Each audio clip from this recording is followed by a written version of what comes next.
잠언은 하나님의 지혜에 대하여 이야기하고 있는 말씀입니다. 1장서부터 9장까지는 지혜에 대한 근본적인 또 기본적인 여러 이야기들을 하고 있다면 10장서부터 31장까지는 솔로몬의 잠언 또 몇몇 사람들의 잠언을 통해서 하나님을 두려워하는 삶에 대해서 이야기하고 있습니다. 만약에 잠언을 한 단어로 이야기한다라고 이야기한다면 저는 두려움 혹은 경외라는 표현이 적당하지 않을까라는 생각이 듭니다. 하나님께서 이 땅에 역사하고 계신 것에 대해서 우리가 스스로 그것을 알아차리고 하나님께서 일하고 계시는 것을 인정하고 있는 것, 그게 두려움이고 경외라는 표현이라고 있을 텐데요.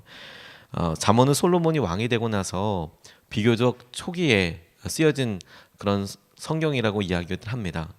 솔로몬 왕이 젊었을 때 썼던 성경이 아가서, 그리고 그가 중년 정도에 썼을 때 왕이 되고 나서 비교적 처음에 썼던 것이 이제 잠언, 그리고 솔로몬이 온전히 다 인생을 살고 경험해보고 썼던 것을 전도서라고 이렇게 이해하시면 조금 더 쉽습니다. 그래서 이 잠언과 전도서를 지혜에 대한 말씀이라고 이야기하고 몇몇 다른 성경들이 지혜서가 있긴 하지만 문학 장르로는 시가서라고 이야기해서 시의 형태로 쓰여져 있다. 한국어로 번역이 되어 있어서 라임이나 이런 곡조를 잘 알 수 없지만 이것을 히브리어로 읽어보면 반복되는 어구가 있고 그리고 그게 외우기 쉽도록 되어 있습니다. 그래서 시가서와 가깝다 또는 마음을 토로하고 우리 안에 있는 고백 그런 걸 선포하는 이런 내용들을 시적인 그런 감각이다라고 해서 시가서로 이렇게 분류하고 있습니다. 오늘 그 말씀 중에서도 1장 7절 말씀에 여호와를 경외하라라는 말씀을 통해서 하나님께서 우리에게 주시는 지혜에 대해서 우리가 같이 붙잡고 싶습니다. 오늘 본문 말씀을 통해서 우리가 첫 번째로 같이 기도하고 붙잡고 싶은 것은 여호와를 경외하는 사람이 되는 것입니다. 여호와를 경외하는 사람이 되는 것. 우리 같이 본문 말씀을 한 번 더 읽겠습니다. 여호와를 경외하는 것이 지식의 근본이거늘 미련한 자는 지혜와 훈계를 멸시하느니라. 아멘. 경외라는 말을 뜻하는 히브리어 단어는 이르하라는 단어로 두려움 혹은 경외라는 표현입니다. 그냥 막연하게 두려워하다라고 이야기하면 우리가 높은 곳에 올라가서 밑을 내려다봐도 두렵기도 하고 또 우리의 삶에 막연한 두려움도 있기도 하고 이런 두려움과 크게 차이가 없어 보이지만 이 두려움에 대해서 성경에 쓰여있는 용례들을 보면 어떤 곳에서 쓰였는지를 보면 보다 더 구체적으로 알 수가 있어요. 여호와를 경외하다라는 표현이 이 잠언에서만 14번 사용되게 되는데 여호와를 경외하라 이게 잠언에만 14번 나옵니다. 시편에도 여러 번 나오고요. 근데 이것이 잠언의 주제라고도 생각이 드는데 왜냐하면 하나님을 두려워하는 것, 하나님을 경외하는 것이 오늘 본문의 말씀처럼 지혜의 원천이기 때문에 근본이기 때문에 시작이기 때문에 그렇습니다. 제일 많이 반복되는 말이 잠언에서 여호와를 두려워하라, 여호와를 경외하라 라고 표현되고 있기 때문에 그렇죠. 하나님을 두려워한다는 것은 그분의 살아계심에 대해서 깨달으라라는 겁니다. 그분이 살아계신 하나님이신 것에 대해서 인지해라, 자각해라. 또 하나 그분이 우리가 하고 있는 모든 일들을 알고 계시고 판단하시는 분이신 것을, 재판하는 분이신 것을 기억해라. 그분이 이 모든 일을 다 기억하고 계시고 그 일에 대해서 마지막에는 모든 일을 결정하실 분이라는 것에 대해서 인정해라. 그게 여호와를 경외하라 이런 표현입니다. 구체적으로 잠언 8장 13절 말씀에 이 경외하다는 표현을 그렇기 때문에 이렇게 표현하고 있습니다. 잠언 8장 13절 말씀에 여호와를 경외하는 것은 악을 미워하는 것이라. 나는 교만과 거만을 악한 행실들과 패역한 입을 미워하느니라. 이렇게도 이야기하는 이유가 악을 미워하는 것, 왜 경외하는 것이 악을 미워하는 것이냐? 하나님께서 우리에게 말씀을 주시고 그 하나님은 살아계신 하나님이고 말씀대로 우리를 판단하시고 재판하실 분이시라는 것을 알기에 악을 미워할 수밖에 없게 되는 것이죠. 하나님께서 우리에게 당신을 경외하는 마음을 가지라라고 이야기할 때 이것은 범사의 주님을 인정하고 주님께서 행하시는 것을 보고 그분에게 구하라라고 이야기하는 의미로 이해하시면 좋겠습니다. 저는 예수님에게서 그 예를 찾게 되었습니다. 성경에 보면 예수님이 3번 우셨다라는 표현이 나옵니다. 그러니까 우신 부분이 3번 등장하게 되는데요. 한 번은 요한복음 11장 35절에 나사로 때문에 우시는 장면이 나옵니다. 그리고 이때 울다라는 표현은 소리 없이 그냥 우시는 표현으로, 그래서 요한복음 11장 35절에 예수께서 눈물을 흘리시더라. 그냥 눈물을 흘리는 것으로. 근데 두 번째는 누가복음 19장 41절 말씀에 예루살렘 성을 보시면서 가까이 오사 성을 보시며 우시고, 이때 울었다라는 표현은 눈물이 이렇게 흐르면서 소리내서 우는 그런 표현입니다. 그런데 겟세마네 동산에서 우셨다라는 표현은 그분께서 우는 소리로 이렇게 이야기했던 것을 히브리서 5장 7절 말씀에 이렇게 이야기하고 있어요. 그는 육체에 계실 때에 자기를 죽음에서 능히 구원하실 이에게 심한 통곡과 눈물로 간구와 소원을 올렸고 그의 경외하심을 인하여 들으심을 얻었느니라. 그분 예수님께서 통곡으로 겟세마네 동산에서 우셨는데, 근데 히브리서 기자는 뭐라고 이야기하냐면 예수님의 그런 행동이, 울었던 그런 행동이, 통곡하면서 겟세마네 동산에서 십자가를 놓고 앞에 두고 기도하셨던 것을 하나님을 경외하는 그런 행동이라고 그렇게 보시고 하나님께로부터 들으심을 입었다라고 표현하고 있는 거예요. 그러니까 하나님께서 예수님이 우시면서 그분께 기도하고 있는 내용들을 경외하심이라고 받아들였다. 그러니까 구체적인 그 행동들에 대해서 예수님이 하나님 앞에 십자가 앞에서 겟세마네 동산에서 주님, 제가 피할 수 있으면 이 십자가를 피하고 싶습니다. 그런데 이게 아버지의 뜻이라면 제가 이것을 지겠습니다. 라고 이렇게 통곡하면서 기도하는 것을 성경은 뭐라고 이야기하고 있냐면 하나님을 경외하심을 통해서 경외하심으로 기도했다라는 것이죠. 하나님께서 이 기도를 듣고 계십니다. 하나님께서 살아계셔서 이 상황을 잘 알고 계십니다. 제 뜻은 이렇지만 하나님께서 살아계시고 하나님께서 잘 알고 계시니 하나님이 당신 뜻대로, 아버지의 뜻대로 이 모든 일들이 이루어지기를 내가 원합니다 라고 기도하는 것이 경외하는 것. 예수님께서 했던 행동들 중에 하나님께서 경외하심을 입어서 그 기도가 들으심을 받았다라고 인정받았다는 것. 하나님께서 우리에게 오늘 하루 주의 말씀을 주시고 이끄실 때에 하나님, 제게 이러이러한 중요한 일들이 있습니다. 제 재정이 어렵고 하나님, 제게 오늘 하루가 버겁습니다. 그럼에도 불구하고 하나님께서 이 상황을 잘 알고 계시는 것을 내가 믿습니다. 제 삶에서, 우리 삶에서 하나님의 뜻이 이루어지기를 소원합니다. 원합니다. 이걸 하나님께서 보시기에 예수님을 통하여 경외하는 행동이다. 하나님을 인정하고 하나님께서 하시는 은혜에 대해서 구하는 것이다 라고 보아주실 것이라는 겁니다. 하나님의 시선 없이 진리를 말할 수는 없죠. 하나님께서 변하지 않는 기준과 말씀으로 우리에게 말씀하여 주시고 그 말씀에 따라서 변하지 않는 진리들이 우리에게 믿어지고 선포하게 되는데, 그 하나님을 인식하고 인정하고 마음으로 두려워하는 것, 그게 주님과 함께 동행하는 방법입니다. 잠언 3장 6절 말씀에 보면 너는 범사의 그를 인정하라. 그리하면 내 길을 지도하시리라. 너는 범사의 그를 인정해라. 그분께서 너와 함께 하시는 것을 네가 알아라. 그분이 어떤 존재감으로, 그분이 어떤 계획으로 우리에게 함께 하시는지를 너는 인정하고 그분을 두려워해라. 경외하라. 우리가 오늘 주님께서 살아계시고 우리의 모든 일들을 보고 알고 계시는 분이신 것을 계속 떠올리면서 주님과 함께 동행하게 되시기를 주님의 이름으로 도전합니다. 두 번째로 붙잡은 것은 지혜와 훈계에 귀 기울이게 하소서입니다. 지혜와 훈계에 귀 기울이게 하소서. 우리 본문 말씀을 다시 한번 읽겠습니다.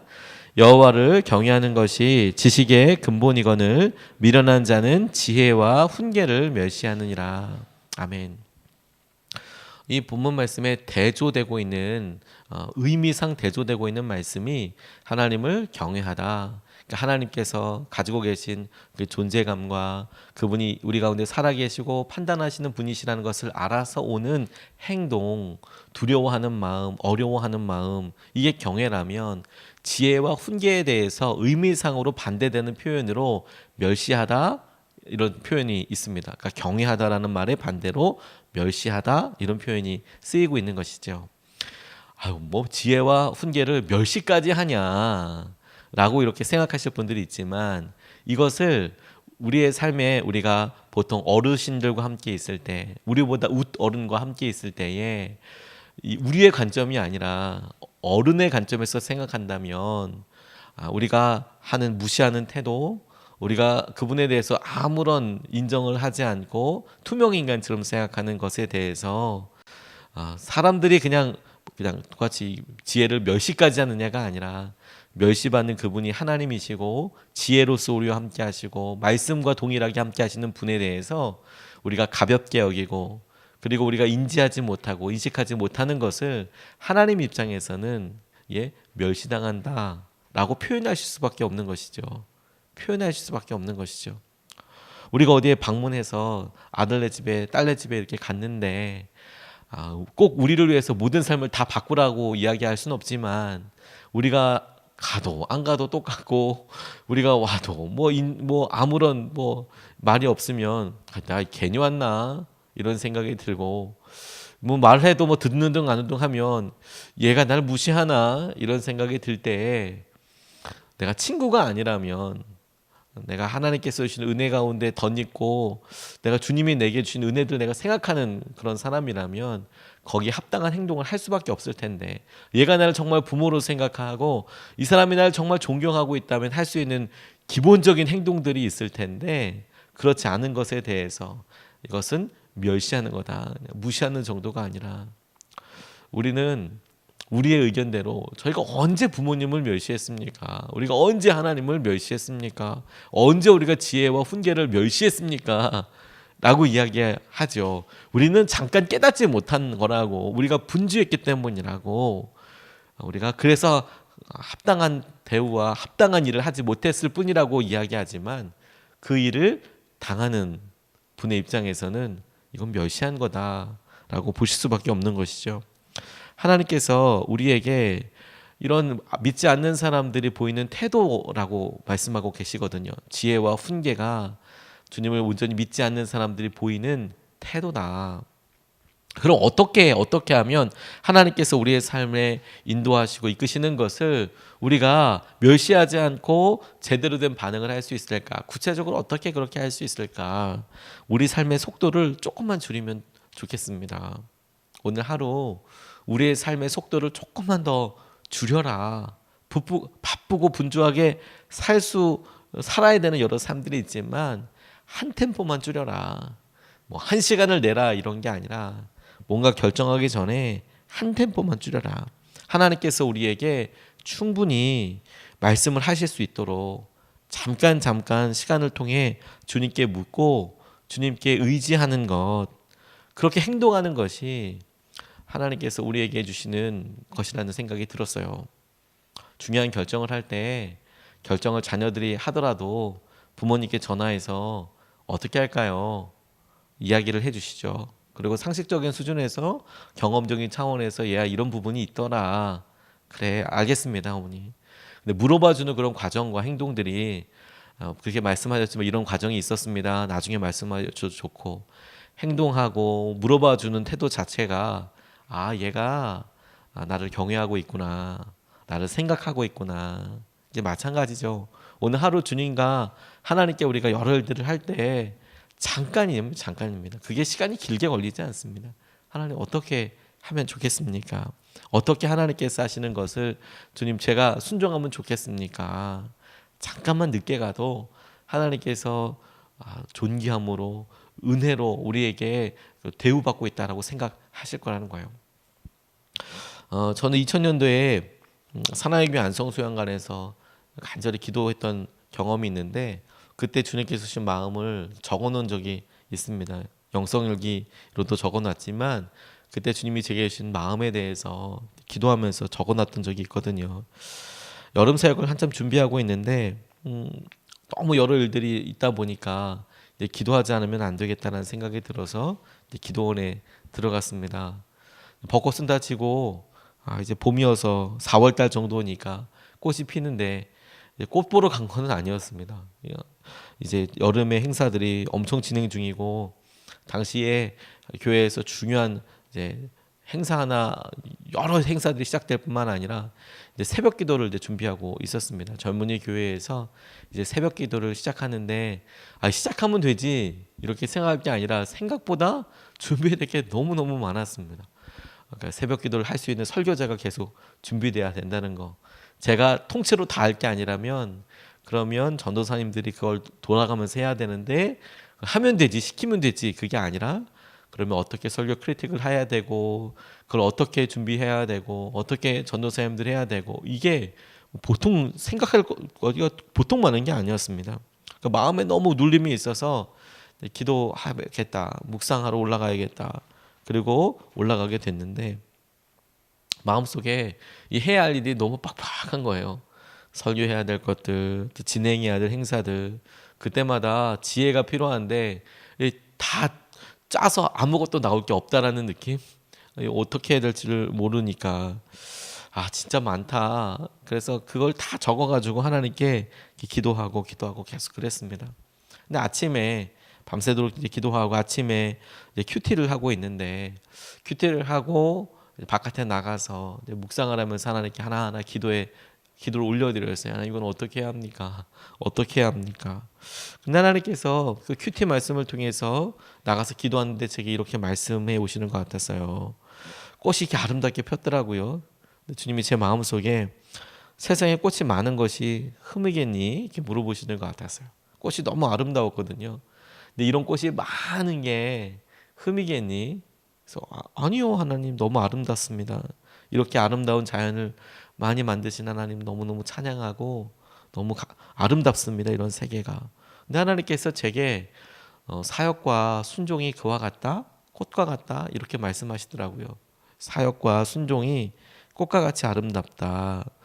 사역이 많은 것이 꽃과 같은 것임을 생각나게 해주셨어요. 너 이런 자리에서 이렇게 순종해 보는 거, 이렇게 사역해 보는 거, 네 인생의 꽃과 같을 거야.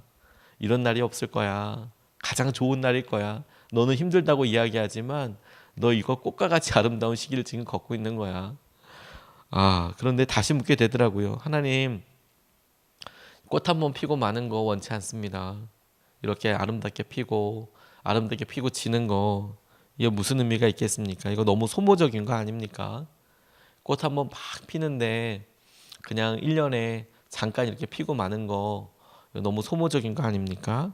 이게 사실 제가 사역에 대해서 느끼고 있는 솔직한 감정이었나 봅니다. 하나님 이렇게 에너지를 많이 쓰고 내가 이 일에 이렇게 많은 것들을 다 이렇게 쏟아부어야 하는 것들이 소모적인 것 아닙니까? 근데 주님이 제게 다시 이런 마음을 주시는 것 같았어요. 너는 열매를 위해서 꽃 피우는 사역을 해야 할 거야. 열매가 있다는 것을 기억해라. 열매가. 저는 그 말이 참 너무 감사했습니다. 열매가 있다는 것에 대해서. 꽃이 피우는 게 최종 목표가 아니고 열매가 있다. 열매가. 그 열매를 위해서 사역하는 사람이 되어야 할 거다. 열매를 바라보지 못하니까 힘이 드는 거구나. 결과를 알아보지 못하니까 이것이 힘이 드는 거구나. 하나님께서 우리에게 아주 존귀한 일들, 가치 있는 일들을 주시는데 그걸 우리가 열매를 생각하지 못하니까 이 일의 결과를 생각하지 못하니까 그냥 지고 마는 거 아니야? 이거 순간 이렇게 지나고 딱 그냥 다 끝나는 거 아니야? 라고 생각하고 나니까 그러니까 우리 마음속에 이게 감당할 수 없는 어려움이 있지요. 그런데 이 일이 어떻게 될지 그 열매를 아는 사람, 그 끝의 결과를 아는 사람은 하나님께서 하실 일에 대해서 구할 수밖에 없는 것이죠. 아이들이 이야기하고 사랑스럽기도 하고 다 좋은데 이해시킬 수 없는 부분들이 뭐냐면 얘야 지금 네가 하고 있는 일이 나중에 진짜 중요하게 다가온단다. 얘야 지금 네가 공부하는 게 중요한 결과가 된단다. 이게 이해를 못 시키겠어요. 야 지금 네가 조금이라도 너 하는 게 정말 중요해. 나중에는 야 돈을 진짜 많이 주고 시간을 사라고 해도 사고 싶을 정도란다.